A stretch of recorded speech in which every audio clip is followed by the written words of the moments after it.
Hey everyone, welcome back to NCC Training Camp Day-5. অসমক represent কৰা এগৰাকী junior state level archery player. সুবিধা পাওঁতে আৰ্চাৰীৰ বেছিক কথাবোৰ অলপ শিকি ল'লো। জানি আচৰিত হ'লো যে এই বো এণ্ড এৰোবোৰৰ প্ৰাইচ 3 লাখৰ পৰা ষ্টাৰ্ট হয়। সো সাৱধানে ময়ো এবাৰ ট্ৰাই কৰিলো। As a NCC cadets, how we can give back to society or how we can engage in various welfare activities তাৰ বিষয়ে অলপ ইণ্টাৰেকশ্যন কৰিলো কেডেটসকলৰ লগত। ট্ৰেভেলিঙত গ'লে কেৰি কৰিবলৈ সুবিধা হোৱা এখন পৰ্টেবল ষ্টুল দেখিবলৈ পালো। মোৰ ভাল লাগিল বাবে শ্বেয়াৰ কৰিলো। আমাৰ সিনিয়ৰ কলিগ কেইগৰাকী হ'ল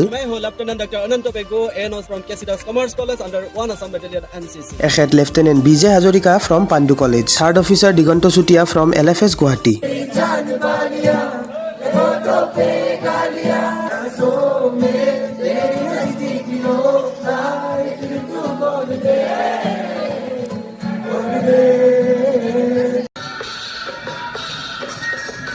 ৰুল ব্ৰেক কৰাৰ বাবে হাৰ্ড পুছ আপৰ পানিছমেণ্ট পাইছে এওঁলোকে।